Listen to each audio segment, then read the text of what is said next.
Welcome to the Hooligan Nation, a KISS-Centric podcast. I'm Anthony. And I'm Rocco. Yes, you are. Welcome to our version of As the KISS World Turns, where we discuss KISS current events, rumors, news, and interviews with current and past members. Strap in, crank it up, and let's talk KISS.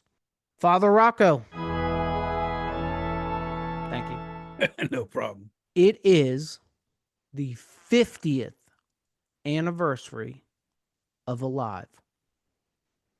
Alive at 50, the live album that built a legend. Yeah, absolutely. I don't know where we even go with this today. I do know that as a KISS podcast, we in some way should celebrate 50 years of KISS Alive. Because I have a feeling that if there was no KISS Alive, we might be here today celebrating 3 or 4 years of KISS. It was a necessary thing. It was a foundational, necessary thing. Absolutely. Yeah, it was sort of like a missile launcher in certain ways. When this came out, how old were we? How old were we? Well, you were 5 and I was 1. Wow, that's amazing. Came out in 1975. It's amazing to think of how much KISS consumes our life, has consumed our life throughout the years. And their most pivotal moment, we were barely, I wasn't even a year old. Yeah, It was released on September 10th, 1975. That's pretty wild. So why don't we start there? I think that's a cool place to start. Imagine if there was no KISS Alive.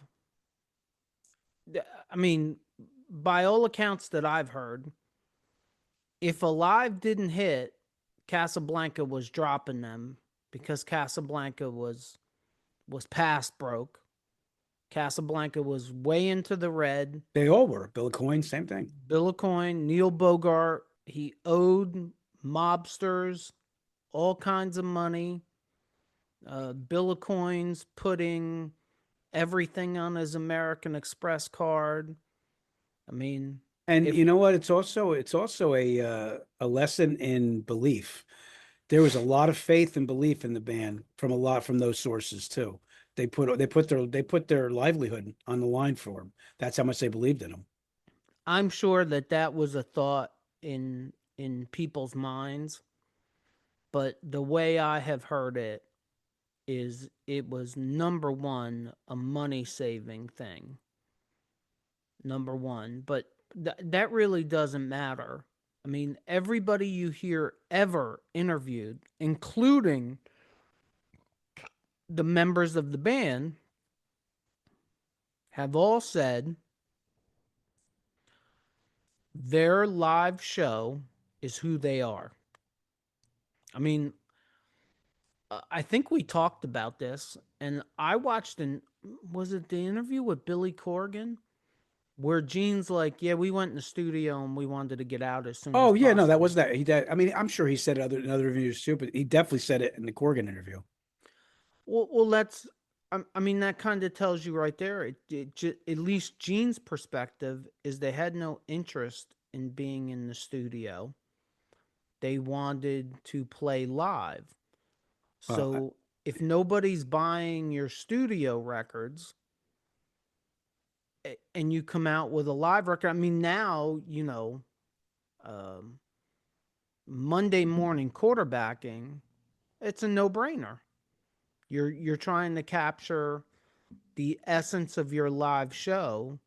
The best way to do that is with a live record.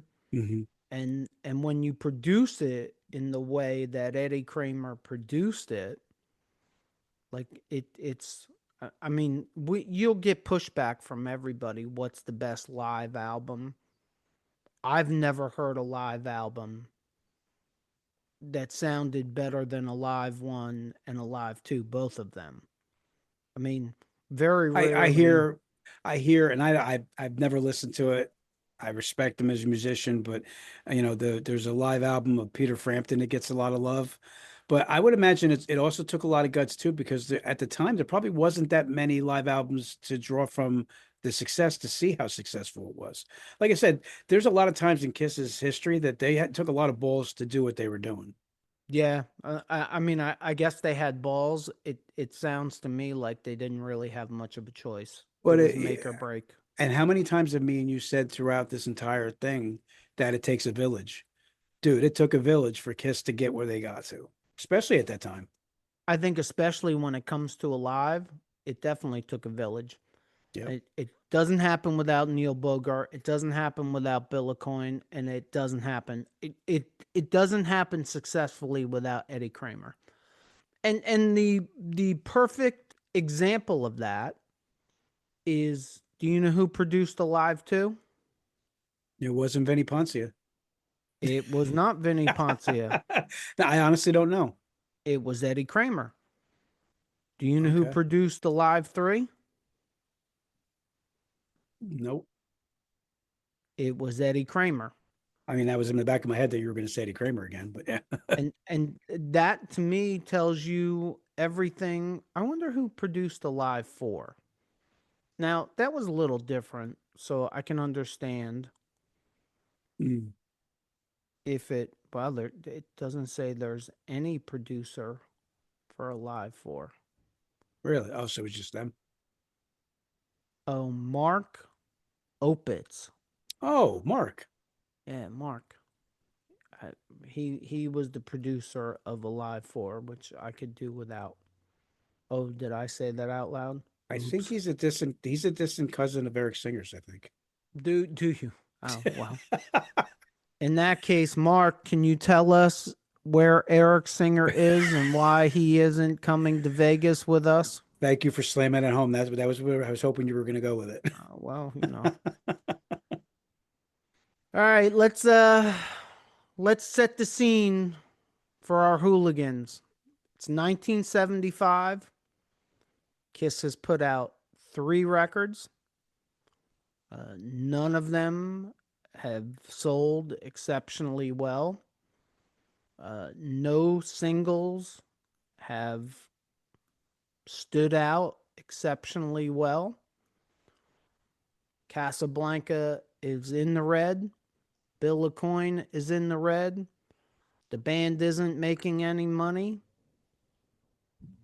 So they go with a live record, which costs a lot less money, I'm told, cost a lot less money to produce. And they record it over, I think it's 4 concerts. And the only reason why I think that is because I know that one of the concert recordings was in Wildwood, New Jersey. New Yeah, Jersey. yeah, I think I heard that before. Um, and I can't find right now where they recorded it at, but I know. Oh wait, Alive was recorded over 4 stops on the Dress to Kill tour. May 16th at Cobo Hall in Detroit, June 21st in Cleveland, July 20th at the Orpheum Theater in Davenport, Idaho, Davenport, Idaho, Iowa, oh, Iowa, Iowa, Iowa. and at the Convention Hall in Wildwood, New Jersey on July 23rd. I'm sure they probably recorded a lot of different spots and they picked the best 4 recordings is my guess. Mm. Eddie Kramer, call me. We'll ask you that question. Here's my next question for you, because I love doing this to you. Do you know how many copies of Alive One reportedly have been sold? Yeah, I have no idea. You know, I'm not a numbers guy. I have no idea. Would you be shocked if I said over 9 million? I wouldn't be shocked. I mean, it's such a pivotal, such a pivotal pivot. God damn, what the hell? It's such a pivotal. I think I still said it wrong. No, I think Pivotal's right. I'm pretty sure Pivotable. is not an English It's word. it's definitely not an English word. And I'm going to stop with that word and just say it was an important time. So I can Oh, see why that's it's, yeah, I can good see save. why it's sold well. Good save. That was good. Here's something that I feel like is very underrated about the Alive record. The the visual experience. And we discussed this off camera before we started recording that, and I agree with you. Alive too, visually, the gatefold, the pictures, even maybe the front covers are about even, but the gatefold, the pictures on the back, they enhance the experience. And I can remember as a little kid opening that up and looking at it and feeling like you're there. Yeah. And Yeah. and I think that's very much underrated in why Alive worked so well. I'll tell you what, it's very much underrated in today's society too. It's a shame. Like albums used to really be important. There used to be a lot of extra stuff that you'd get in an album, with the covers and things like that. And it was a different time then. But yeah, that was such a cool album to get. The set list definitely matters, but they had so much less to choose from. There's 16 songs on Alive, and I'm guessing they only had probably 29, 30 to choose from, and they had to choose over half. Uh, they open up with Deuce, then Strutter, Got to Choose, Hotter Than Hell, Firehouse, Nothing to Lose, Come On and Love Me, Parasite, She, Watching You, 100,000 Years, Black Diamond, Rock Bottom, Cold Gin, Rock and Roll All Night, and Let Me Go Rock and Roll. I I'm not sure you could pick 16 better songs than what they picked. If I was to combine Alive 1, Alive 2, and Alive 3, there's 5 songs off of Alive 1 that has to go on my live record, at least for me. So you got to give them credit. You got to give them credit for everything. The packaging, well, first and foremost, the idea and the reason for the idea, which is very obvious. Kiss knew they were a live band. They were a live experience. And honestly, they kind of like broke the mold and kind of like, listen, I know you had bands like Zeppelin and things like that were great to see live and whatever, but Kiss kind of brought everything. It's like it was like a rock and roll experience on steroids. Sure, You know what I sure, mean? And everybody got influence from that. and you got to give a lot of credit to the Godfather Eddie Kramer for figuring out a way to create audio that builds the fantasy of visual. And I think Alive 1, Alive 2, and Alive 3, I think all three of them do that. And I think you got to give Eddie Kramer a lot of credit for that. You And the know, fact that they brought Eddie Kramer back for Alive 2 and for Alive 3, I think shows that at least Gene and Paul knew he's the guy. Like he's the guy to produce live records. it's a shame that you can't go back and interview a person and right when it's raw and find out like what their real impression and feelings are, uh that it's going to work, how it's going to work out, because it ended up being an incredibly legendary live album. And you wonder how they were all had a lot of pressure on each other for the success of it, but deep down you wonder how much faith he had in it at the time. I would love to. I mean, everybody's, well, Eddie Kramer's still alive, but Bill Aucoin and Neil Bogart are both dead. But I would love to be able to get their take on where they were right then because I think it's different than most record companies. They could have and by all accounts probably would have dropped Kiss if the live album didn't work, but Casablanca would have gone bankrupt. Yeah. And not only and this is, I say this Well, all the time. and didn't they borrow money from the wrong people? There may have been some people in a lot of have to fear for their life in a lot of ways Well, too. according to the stories, is Bogart uh, borrowed money from the mob Right. and owed the mob. But I think some people may not get it. In 1975, Bill Aucoin was not a big music manager.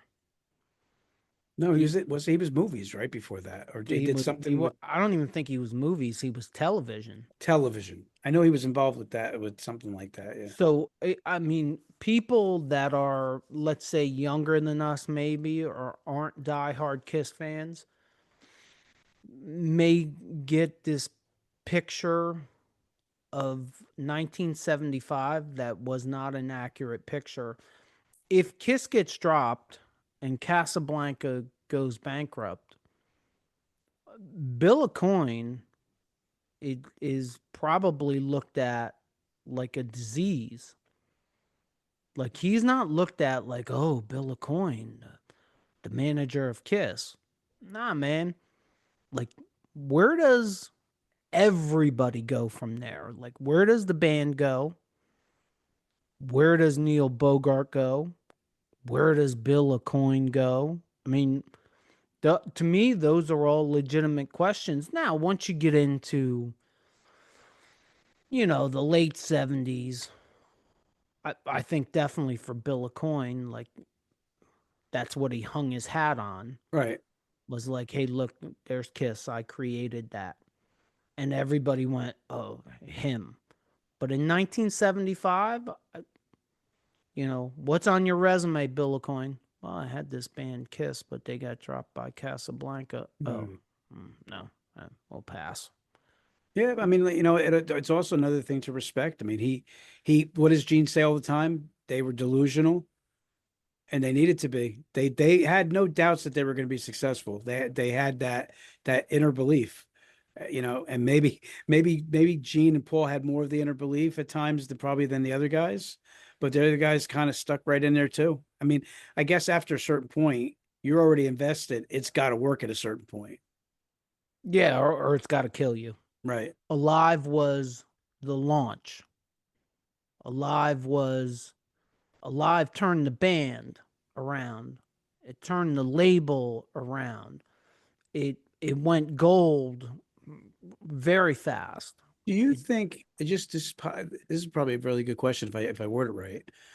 Do you think that Bill Aucoin deep down had it in his head that they could be larger than life, they could be characters? Like there was a big part of him and his belief that really did see a bigger picture, and that's what kept his faith. I think that's absolutely part of it. I mean, what other band in the history of music talks about walking into their manager's office and having a fire breather in there and the manager saying, okay, which one of you are going to learn how to breathe fire? I mean, think about that. That's, Right. And as, thank God it was Gene. but as much, we have, I mean, look, we could talk about that for an You don't hour. want a cat catching on fire. You imagine if Paul Stanley was the one breathing fire? Oh. Do it! I mean, I just can't imagine. This is completely off subject. And although I like it, but it's like listening to Paul sing God of Thunder. It's the weirdest experience in the world.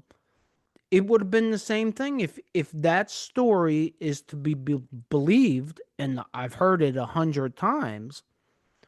It very easily could have been Paul Stanley, or God forbid, number one, Ace would not have breathed fire because the first time he did, he would have set himself completely on Oh, fire there's no doubt about that. and they would have taken that out. But, look, credit to Bill Aucoin for coming up with things completely out of the box.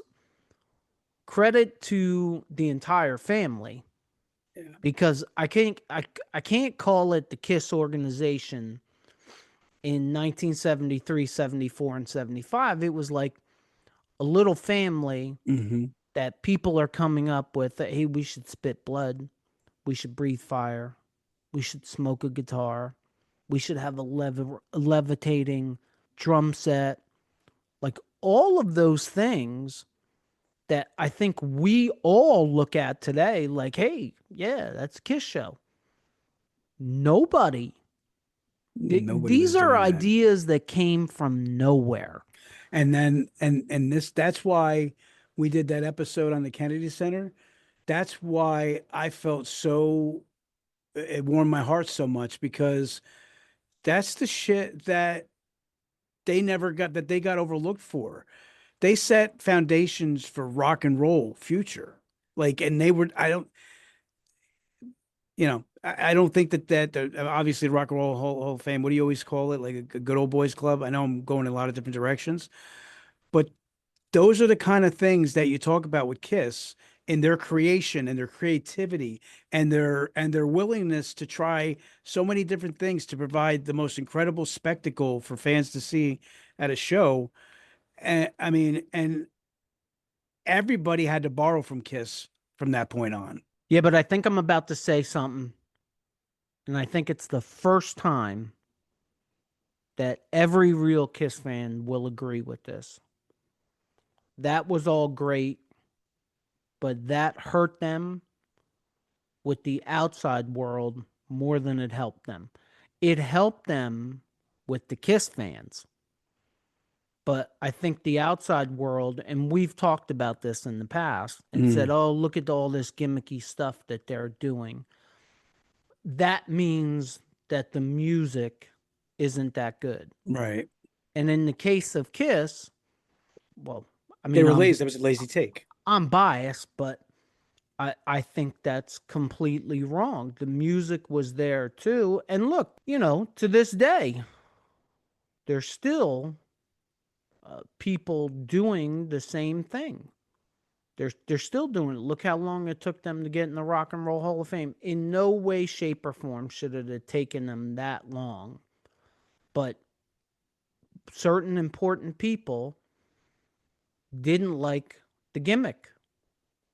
And I always believed that you should respect the gimmick Absolutely. It's kind of when it funny.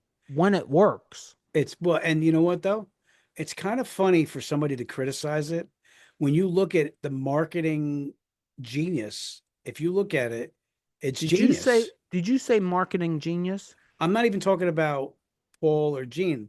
I'm saying the animal. Oh, You I'm you talking. did just say marketing genius, right? Yes. Mm. Ah, tastes really good in our Hooligan Nation tumbler. In no way do we ever try to sell you anything. I'm just thirsty a lot. But if you're interested, you can get a drink container like this, or shirts, sweatshirts, and other gadgets at our website that's right up there, hooligannation.com.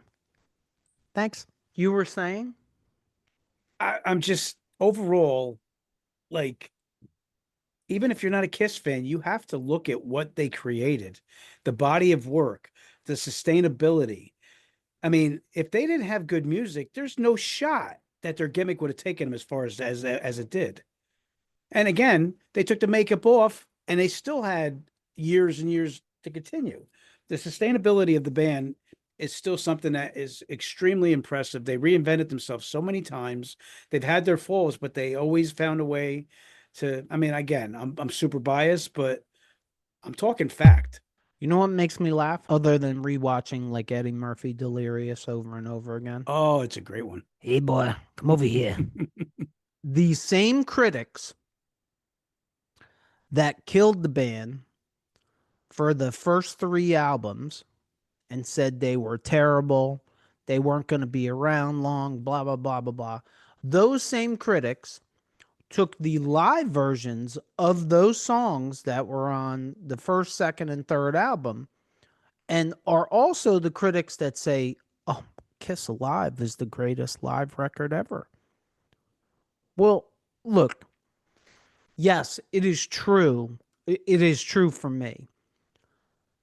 Whoever we want to give credit to, and I'll give credit to Eddie Kramer for this, but you can almost see the fire, the blood, the smoke bombs, the costumes. You can almost see that while listening to Kiss Alive.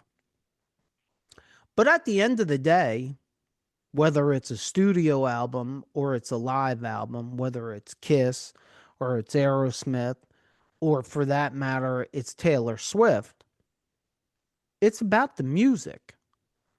So if you killed the first three records, and then when records started to sell, you all of a sudden now, oh, a live one is the greatest live record ever.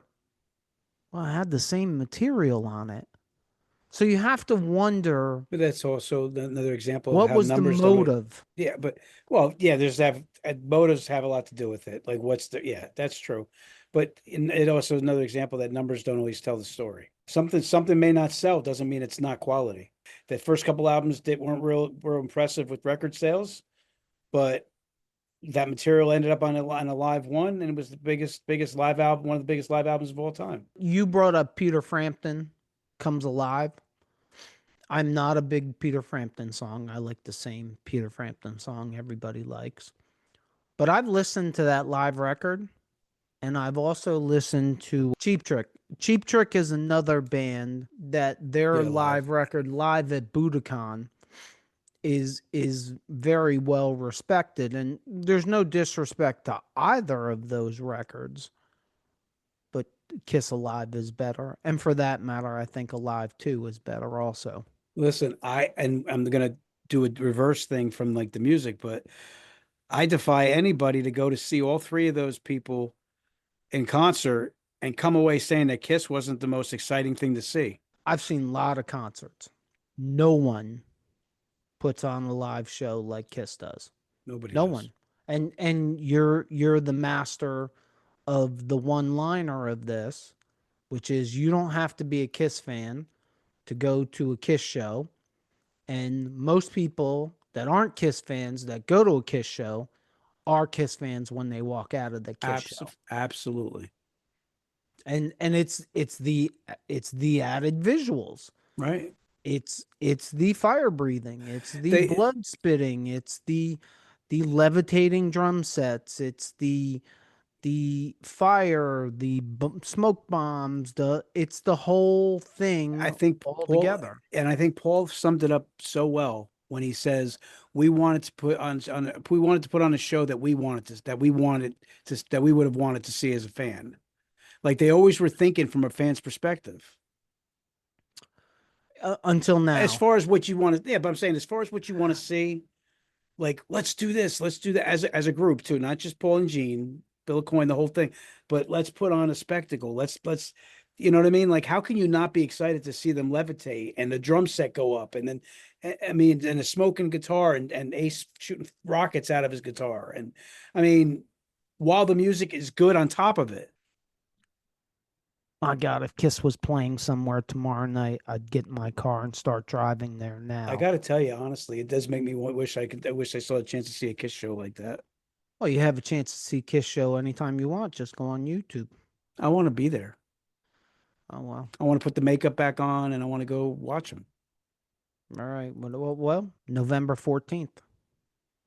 You feel free to make up yourself up. Look, I'll even get you a pair of platform boots as long as you walk around that weekend with them. You just want good content for our podcast. That's my job. I am the I know. producer, the executive producer, the chief writer, I don't think the hooligans the want me on plant. editor. I don't think the hooligans want me wearing heels. I don't Oh think that. no, I'm 100% sure that the hooligans want you wearing heels. Like 6-inch bang me pumps Oh in God. fire engine red. Absolutely. Then the I am hooligans was, you know what else? You know what else the hooligans would see? Me busting my ass falling. Yes, that would be the best part. That would absolutely be the best part. All right, let me ask you this. Yeah. Now, we both know there's all this talk about how live is Kiss alive. Do you care? Not one iota.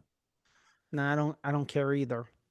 I don't live albums to me are That's about that's a, the live experience. right. And you're reaching for something to find wrong. Like if when you do that, you're reaching for something to me.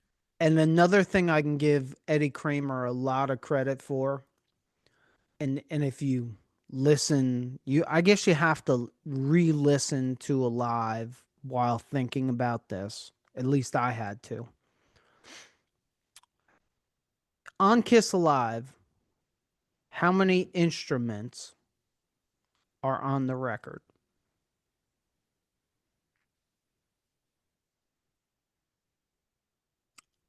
I feel as though in Is editing this there's this going is to going be to be the crickets? crickets. Yeah, this is going to be the crickets part. Yeah. Okay, I'll give it to you. There's two guitars, a bass, drums, and vocals. Can we agree? Yeah. Okay. See, I knew it was a trick question. That's five different instruments. In my opinion, there's six different instruments on that record. Do you know what the sixth instrument is? Crowd noise. Crowd noise. Yes. Ah! What do I win? You get to come back next week for the Okay. next recording.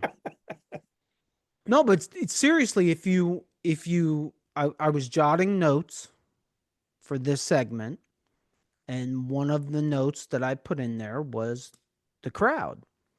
And then I listened to a live one to be able to talk about it for today's segment. What was that? Hmm? What was that? Jolly Rancher. Jolly Rancher. What flavor? Apple. Apple. Oh, sour apple, green apple, Green. or just apple? No, green. Green apple? Oh, okay. I listened to it, and the first thing that jumped out was that the crowd was its own instrument. And I don't understand how anybody can give credit to anybody else other than Eddie Kramer for that. A lot of live albums that you listen to, even to this day, it sounds like they mute the crowd, like they want the crowd to be somewhat in the background. What Eddie Kramer did was he almost, my opinion, but it feels to me like he almost brought the crowd noise up to make it equal to the guitars, to the bass, to the drums, to even the vocals.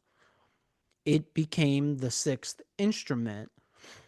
And I think that's part of That's an its interesting take. I like its that. lore historically, Mm. is that that may be, and I don't know this, but that may be the first time that anybody ever said, we're trying to take the listener and put them in the sixth row center stage, and the crowd noise is going to be very much a part of the experience, so let's not mute it, let's raise it up. Just my craziness. No, and no, that's actually a really good take, I think. and it's also, to me, where you debunk the people that say, Kiss Alive isn't really live. I don't think any of them are. And look what happens when they put out live records that are quote unquote really live. I mean, the off the soundboards, I think they're great. Anybody out there that loves the off the soundboards, good for you. I listened to them once, and I don't like very much. Like a Uh, demo. yeah, that's what it's like a demo live record. I want a finished, polished, nice, shiny product that has everything perfect. And you know what? If you got to do some overdubs, or you got to do, you got to add some studio audio vocals to it, hey, The you do bo what you got to do. the bottom line is when you listen to it, do you get the feeling and the experience of being there? Oh, absolutely. That's what it comes down to. To this day, I can close my eyes. Really, a live one, a live two, and a live three. I can close my eyes, and I'm at a Kiss show. That's the one benefit of having going to a lot of Kiss shows, that even though we don't, that's a road that's been traveled, at least it's still vivid in your mind. Oh, it's vivid. There's no doubt. Before we shuffle off out of here for the week, I gotta bring up the fact that there is a 50th anniversary Alive box set that is it's not allegedly coming out. It's coming out. I can't answer and I can't find anything anywhere of why it hasn't come out yet. And I thought this was funny because we talked about this 1 or 2 weeks ago on a Wednesday segment about the Kiss Alive merchandise that was available at kissonline.com. Do you remember that? Hmm.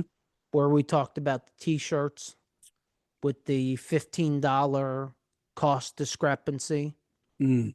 Yeah, well, those t shirts that were $15 cheaper, they're no longer available. They're not there anymore. There's no hint that they were ever there.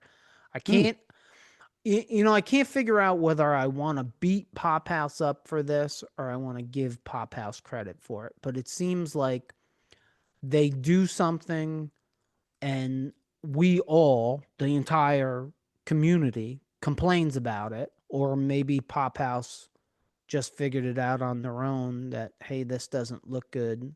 And everybody's going to buy the $30 shirt and not buy the $45 shirts.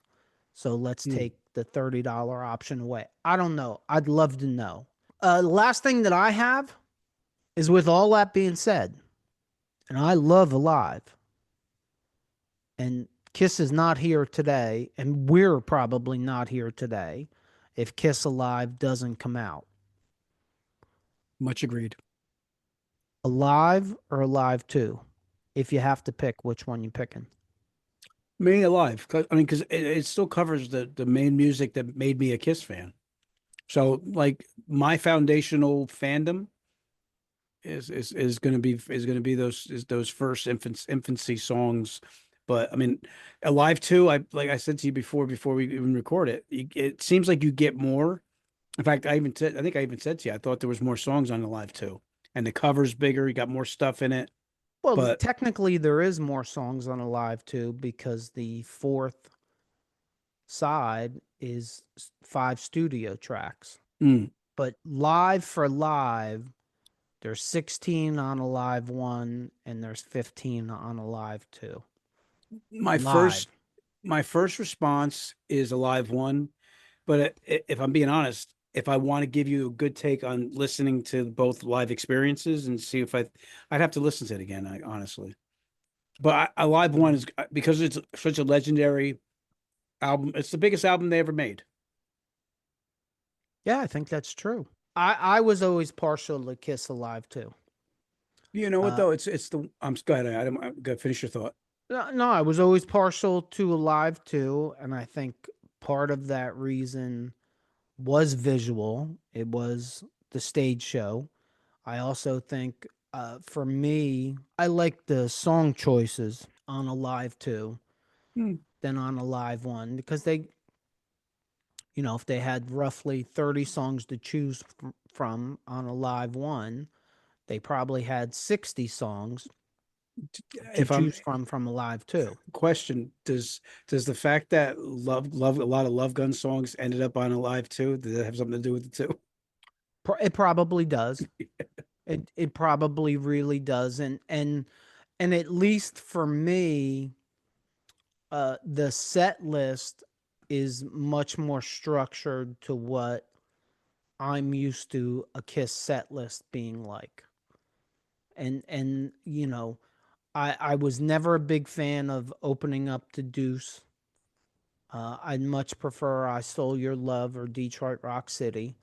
Yeah, Uh, I'm on board with that.